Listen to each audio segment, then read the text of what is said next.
Proportional Response. Book 1. Chapter 17, Part 1, Breaking the Drums. Jalat stormed into Kilintar's quarters, her tail twitching in fury and her eyes casting about for something to break. She caught sight of a trophy in pride of place upon a shelf. His victory trophy when his father bought him a win in the fighting pits of his youth. Perfect. She grabbed the trophy and screamed the male's name, threatening retribution for the fact that he wasn't already in his foyer. He stopped in his tracks at the door, his eyes only on the trophy. She let her eyes glow red as she raised the glass trophy high. You thought you actually won this trophy? You muscle-brained idiot. You were the laughingstock of the pits, Kilintar. Your father brought you the victory. I still heard tales about it years later when I spent my own time down there. She heaved the thing to the floor and smiled as it made a satisfying crash. This, what happened today, is your fault. You went soft and have let this council get totally out of your control. Right at the moment, a new tangible enemy appeared. Then you assigned their kenfistration to a species which botched it, and one of the only council races we couldn't bully past to make sure things happened correctly. Now this, I have been humiliated in front of everyone, and no doubt we risk a vote of no confidence. Who do you think will win the election if you get voted away?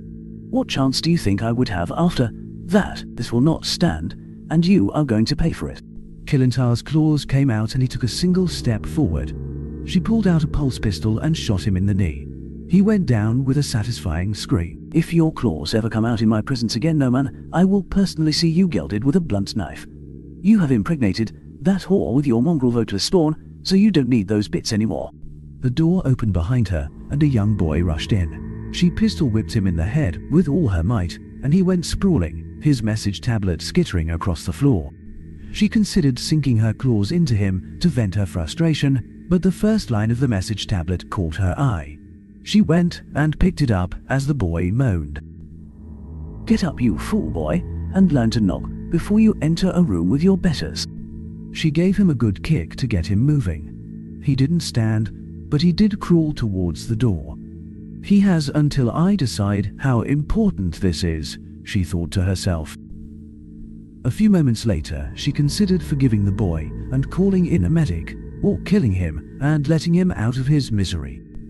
Well, almost considered it. After all, she had told her subordinates to bring her this news the moment it came in. Still, then another word in the report caught her eye, and she completely forgot about the boy for long enough that he managed to make it to the door. The closing of that door brought her back to the moment at hand, and a hard smile spread across her face. Oh, this would do. This would do nicely. She turned back to Kilintar, who lay there clutching his injured knee, and his wife, who stood in the doorway with bruises on her face. Jalat sneered down at Kilintar again. You were warned not to lay a hand on her until she had your little mongrels, Noman. She turned to the whore. You have permission to defend yourself as needed against him. Here. She tossed the pistol.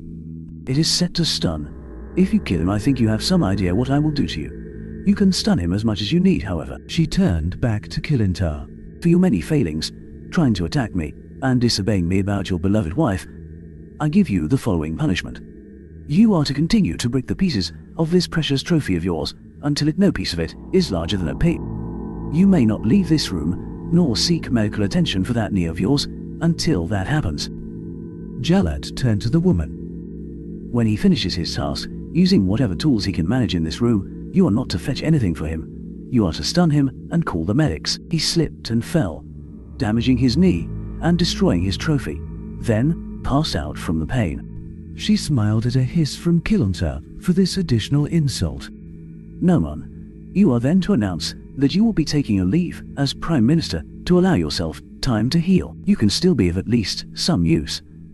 The Council can't call a vote of no confidence against you while you are away on a sanctioned medical leave. You will announce that you are taking the maximally allowed year. No, scratch that. Half a year or so should suffice. I expect I will have gained enough ground in that time. Now, get busy dealing with this shattered remnant of your false glory. I have work to do. With that, she turned and walked out of the room, a deep predatory smile growing on her lips. The door hadn't even closed before she started handing out orders to be relayed to the Zoltan military. somewhere in deep space. No, please. We are a civilian ship. We have children in here. We don't even know where we are. The ones you want are already dead. They didn't survive. Enable sat in a conference room of the human embassy and tried to use the stiff drink he'd been given to stifle his nose a bit. The technicians had worked on the ventilation for this room and tried to beef it up, since it tended to hold a lot of bodies from multiple species, with most of them generally rather sweaty from combat practice, but even the vaunted human technicians could only do so much. He took another pull of the whiskey and leaned back in his couch, feeling relaxed as he looked around at the assembly. The Themiac, Arabso and Ruxa ambassadors, all still in their armor, lounged easily, restricting themselves to juice or water since they planned to go out to practice more. There were representatives as well from the Betha and even Anethra. Hannibal tried not to stare at the last one. They may have been one of the founding races, but I still have trouble getting used to how they look. The tree-like coloration of their skin and the odd stalk that comes out from their head for their eyes, it is just strange. It makes sense, I know, when so much of your world is swamp and the biggest danger is from plants which trap you. But it is just fascinating. Getting to see beings like this up close is one of the reasons I got into this business, after all. He tried to find the underwater eyes which sat camouflaged in the man's jaw, but decided he must be keeping them closed at the moment. The Nathra noticed his gaze and smiled, waving a webbed hand in a gesture of merriment for his kind as he took a drink. Everyone seemed quite jovial on this, their first fighter practices since the humiliation of Kilantar and Jalat, when they tried to force everyone to join them against humanity. Hannibal still felt a strange tightness in the back of his neck, like those war drums he felt he'd heard after the meeting still played in his mind, but nothing had happened in the few days since then. He nearly started as Kaslo guffawed loudly in response to some comment by Ballard and clapped the Arabso on his shoulder. At that, Henry finally stood and called them all to order. I do wish we could spend more time in here talking, but we all know why we can't, particularly with our blue friends in here with us. I would like to thank you all personally for your actions in the council chambers the other day. That was some quick thinking from you, Talil, when you simply refused to rise to Jalad's bait. A toast to our feline friends. Every glass raised, and Talil smiled broadly while raising his own glass in acknowledgement. Henry continued. And, of course, another toast to our beloved Hannibal, who stood there and stared down a red-eyed Zoltan. Another cheer, raised glasses, and smiles all around. Once everyone settled, Henry continued. We are all, of course. Enibal involuntarily dove for the floor, his whiskey spilling everywhere as the door to the room slammed open with a loud bang, and closed with an equally loud slam as Esruk burst into the room. Why wasn't she at practice? Why isn't she wearing armor? As those two thoughts flashed across his mind, most of the people there began to, almost by instinct, react to the red-eyed Sultan rushing through the room by either ducking behind furniture or setting themselves to fight. Henry, for his part, had jumped to his feet when the door crashed open and tried to push Eldia behind him. Enibal barely had the chance to notice everyone else's movements when Esruk slammed a data crystal into the port on the conference room table and barked out orders to the room's computer system. The lights dimmed and the area above the table filled with a hologram of deep space. Enibal peered at it and recognized Zoltan recording authentication codes running at the bottom of the display. He took in several Zoltan ships, but the image appeared to be a raw camera feed, and whatever ship they'd cornered showed only as a small speck of light. A panicked human voice came from the recording as he tried to make sense of the scene. No, please, we are a civilian ship. We don't even know where we are. The ones you want are already dead. They didn't survive. The Zoltans cut the human off. You are a military vessel built to carry out human treachery. We demand to speak with Captain Christoph immediately.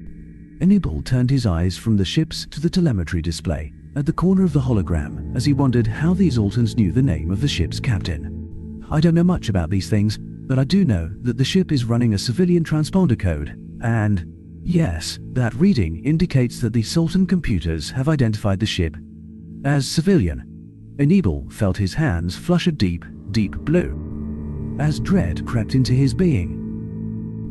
There could only be one outcome from this which explained Esruk's behavior. He glanced at the rest of the room and saw the same realization dawning on other faces. After the recording finished and the lights came on, everyone sat in stunned silence. Esruk stood there, still panting as if she had run a great distance, but with her eyes returned to a normal coloration. At length, Henry, who had not sat down during the entire recording, looked at Esruk and spoke in a soft voice. I assume that our contact in the Exaltan data centers needs an extraction. Esruk shook her head vehemently. He refused to return to the embassy. I have him stashed in a safe place outside the embassy compound for now. His next shift isn't until tomorrow evening. He has been working nights lately to deal with strange incursion attempts on Sultan data servers, just as you planned. This has given him more freedom to sift through their data, but has the added benefit that if I can convince him to leave, no one will even notice he is missing until after you call the emergency session in the morning. Henry closed his eyes. Tears leaked out. When his eyes opened, Enebel felt a strong desire to go comfort his friend, but his aunt beat him to it. Henry continued to speak in a soft, almost gentle-sounding voice. A voice that chilled Enebel to the bone, for he knew what sort of control Henry had to be using to keep it that way, as his brother asked, You are sure of the authenticity of this recording?